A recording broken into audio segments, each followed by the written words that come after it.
Bismillah, alhamdulillah, wassalatu wassalamu ala rasulillah wa ala alihi wa sahbihi wa man wala. Yesterday we started talking about the hadith number 118, which took place, this saying took place in Hajjat al-Wada', the farewell ceremony of the Prophet sallallahu alaihi wasallam.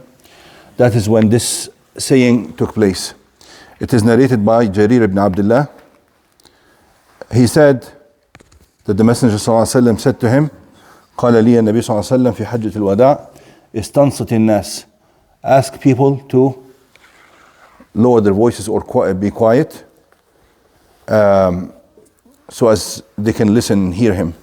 Then he said, لا ترجعوا بعدي كفارا يضرب بعضكم رقاب بعض.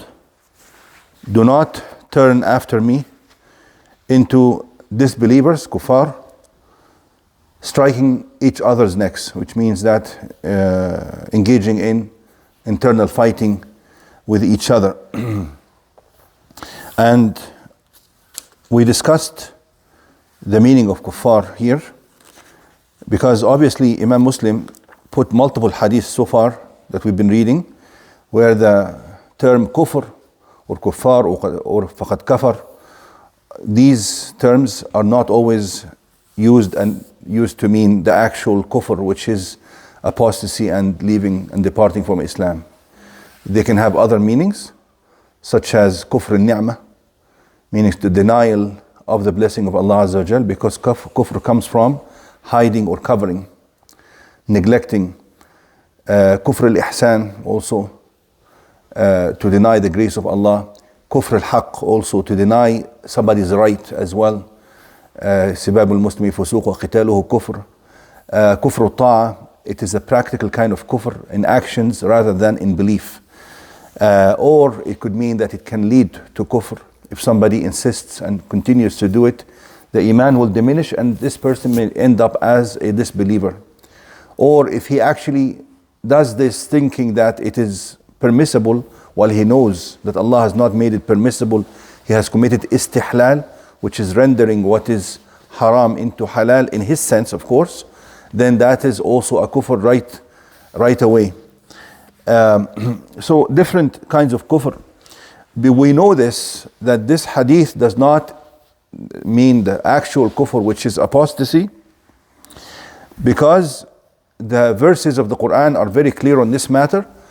When Allah called the people, the believers who engage in fighting, of course it is totally wrong, it's a huge sin, but Allah said, وَإِن طَائِفَتَانِ مِنَ الْمُؤْمِنِينَ قَتَتَلُوا. If two groups of Muslims fight against each other, and he says mu'mineen, believers. So we have to reconcile.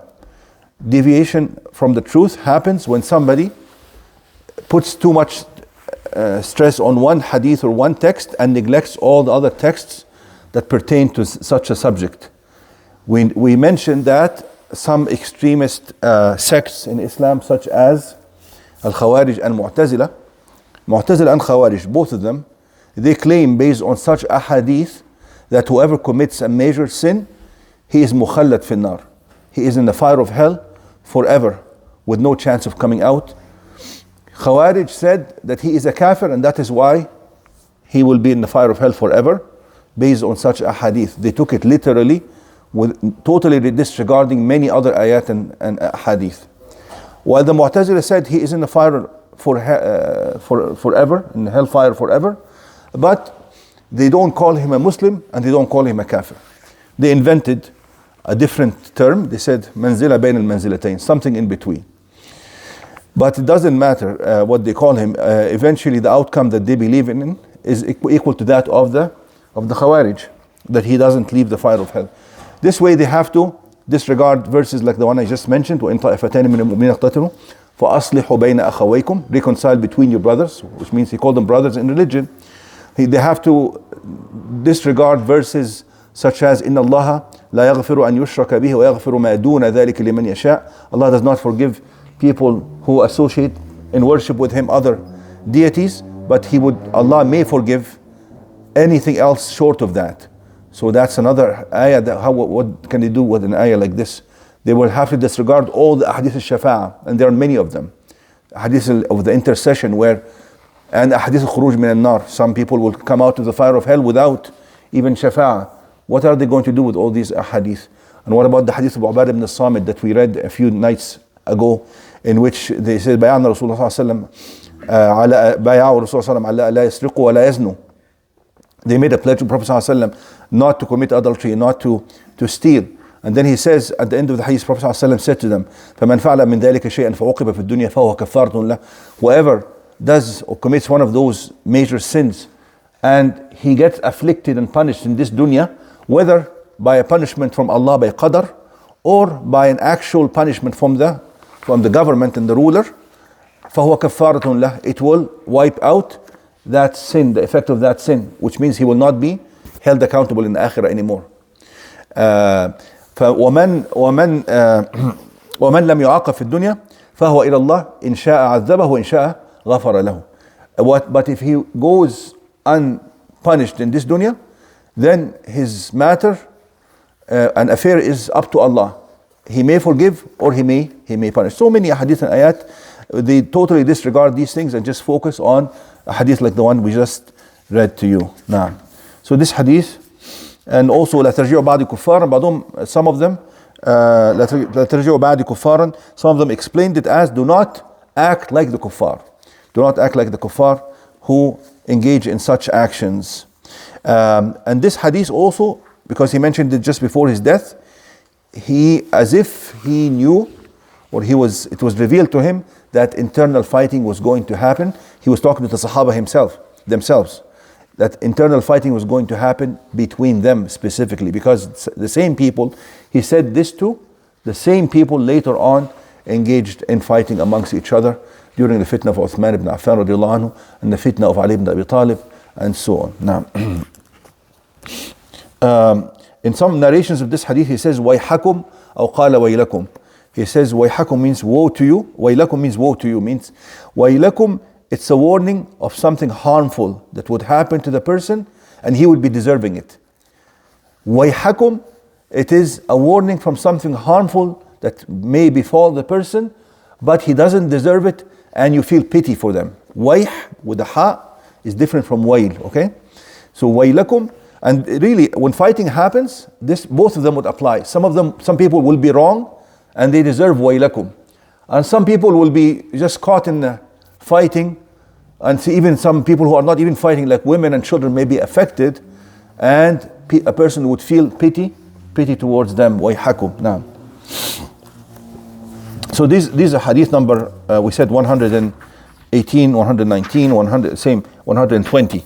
The following hadith, we'll finish with this following hadith, which is 121. عن أبي هريرة رضي الله عنه قال رسول الله صلى الله عليه وسلم اثنتان في الناس هما بهم كفر الطعن في النسب والنياحة على الميت.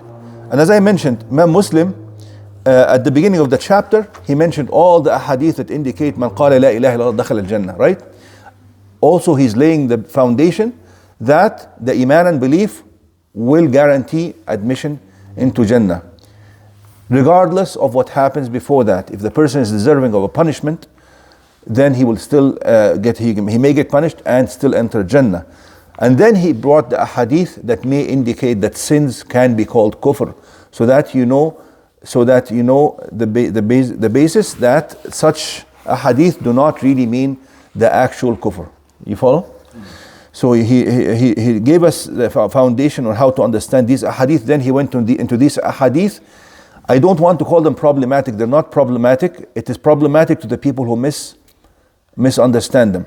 So some people may confuse such a hadith and misunderstand them. He says two things that could be two qualities. If they are in the people, they are qualities of kufr. He says, الطعن في النسب. طعن في النسب. Nasab means lineage. طعن في النسب, which means to make a claim that this person, for instance, is not the son of this man, for instance. This is طعن في النسب. Because basically when somebody says that, he is claiming that, for instance, the mother of that person has committed zina, for instance, right? الطعن في النسب. you don't belong to this family. What does he belong to? So you're just basically you're referring that maybe something bad has happened. الطعن في النسب والنياحة على الميت. النياحة على الميت means if somebody dies, niyaha could mean wailing, like crying with a very loud voice, as if a person is showing objection to the qadar of Allah, to the decree of Allah Azza wa Jal, and lack of patience and lack of acceptance. But also niyaha could mean, even without crying, a person may start saying things, oh, what can I do after him? He was my sustainer. I can't live without him. This is called niyaha, although it doesn't involve crying. If somebody says that, that is still niyaha. It was something very prevalent amongst the Arabs at the time. Actually, they used to boast as to if somebody dies, if there's going to be louder voices, and they used to actually even hire other women if they don't have enough women amongst them.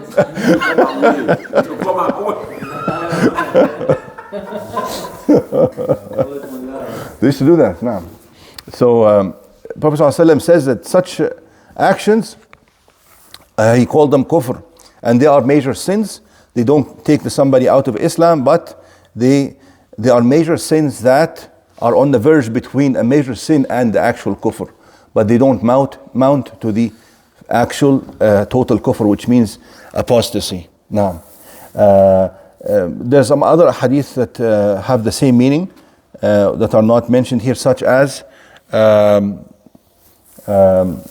أربع في أمتي لا يتركونهن. He says 4 things will remain in this ummah. هم كفر لا يتركونهن. 4 things that are kufr that my ummah will continue to do. And he mentioned in some other ahadith also النياحة والطعن في الأنساب, and he mentioned also العدوى. Adwa means to make a claim that this person only got sick because, or this animal only got sick because he came into close contact with another sick animal. Then he says جرب البعير فأعدى 100 بعير فمن أعدى الأول, according to the hadith. They say, okay, we place this camel that was diseased amongst these other camels, and now we have 100 camels that are diseased. Then Prophet ﷺ says, so who brought the disease to the first camel? I mean, the first camel ever. How did the first camel get the disease? So many ahadith tell us that we have to take medical precautions against infection. We have many ahadith such as وَفِرَّ مِنَ الْمَجْذُومِ فِرَارَكَ مِنَ الْأَسَدِ. If somebody has leprosy, you have to run away as if you saw a lion, which means lion.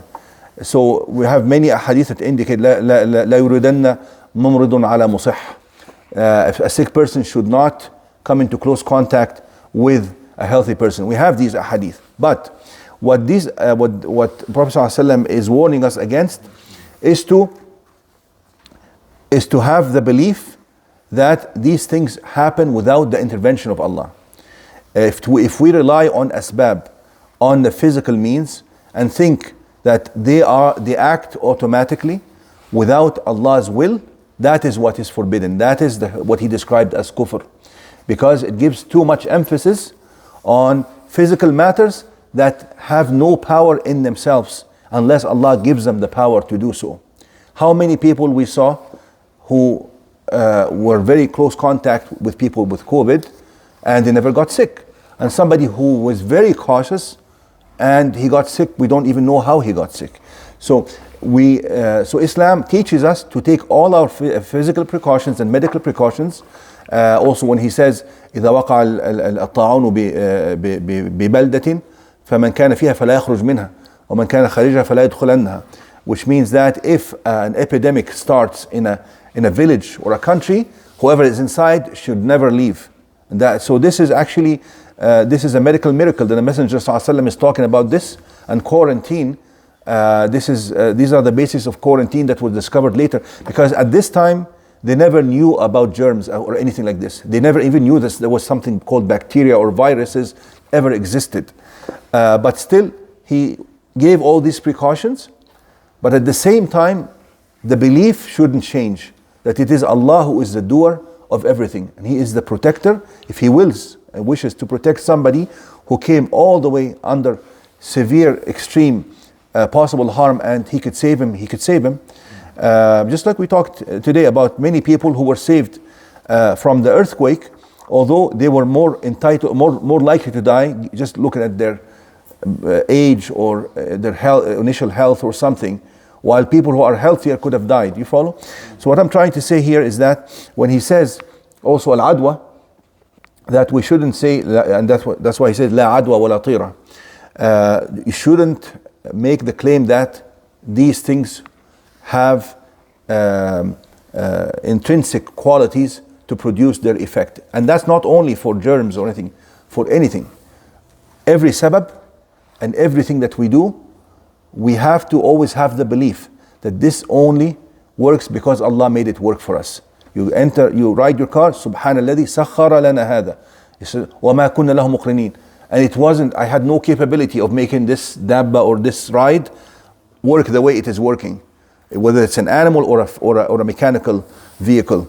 I have وَمَا كُنَّ لَهُ مُقْرِنِينَ, which means I have no capability of myself to allow this to be my ride, or to allow this to and that is why scholars say that is why Muslims are supposed to say Bismillah in everything, even when you open the door, when you eat. Why? As a reminder, yes, I'm going to eat this food, but I'm eating it Bismillah, because only Allah will allow this food to be of nutritious value to me, and save me and protect me from its harm, for instance. Because you can eat some food and die from it, like poisoning. Or you can eat some food and it has many harmful effects on health. But you never know. All these things we have no control over. So that is why we say Bismillah in everything that we do, that we are utilizing all these means that Allah has made for us, but we never forget that it is Allah who gave us those means, and He is capable for allowing their effect to happen or stop their effect from happening. You follow? And also He says وَالِاسْتِسْقَاءُ بِالْأَنْوَاءِ وَالِاسْتِسْقَاءُ بِالنُّجُومِ وَفِي بَعْضِ الرِّوَايَاتِ بِالْأَنْوَاءِ. And also the fourth thing that he mentioned in the other hadith, in addition to at-ta'na fil ansab, the lineage, to discredit the lineage, and also to wailing upon death, because that's also a sign of rejection of the decree of Allah. We talked about reliance on physical asbab, means, intermediary means, and also he mentioned that to rely on astrology, not astronomy but astrology, to think that the galaxies or the celestial bodies have an impact on somebody's future or somebody's fortune, or what happens on earth in general. So that is the events I'm talking about. But yes, they can have an impact on physical on physical phenomena. For instance, we know that the moon, for instance, is the cause, al-madd al-jazr, what do you call it in English? You know, for the sea, the tide. The moon is the cause. We know the moon is the cause for the tide to happen at night, and then it recedes in the morning. Are you guys familiar with that or no? The moon, has anybody lived at the shore of a sea before? The sea approach goes into the land at night, and then in the morning it recedes again. Yes, this is thought to be because of the moon, the gravitational effect of the moon on the water.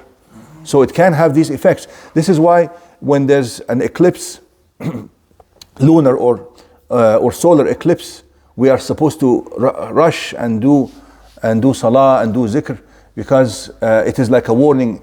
They can have an effect on each other and causing some catastrophes on earth as well. And even this guy who predicted the earthquake of Turkey, this Hugerbeet, Frank Hugerbeet. Have you guys been following this thing? Dutch, yeah. He devised a new system of predicting earthquakes based on the positions of these planets to Earth and their gravitational effect. Not only the sun, the moon, but all the other, like Mercury and Mars and all these other planets. But he thinks he devised it, but actually this is what the Hadith has told us 1400 years ago. Why the Prophet ﷺ, whenever he saw eclipse, he would rush and call the Sahaba, we have to pray because this is a warning from Allah of some disaster that may happen. But he, of course, now became famous because he managed to predict this earthquake based on this system, probability system that he devised.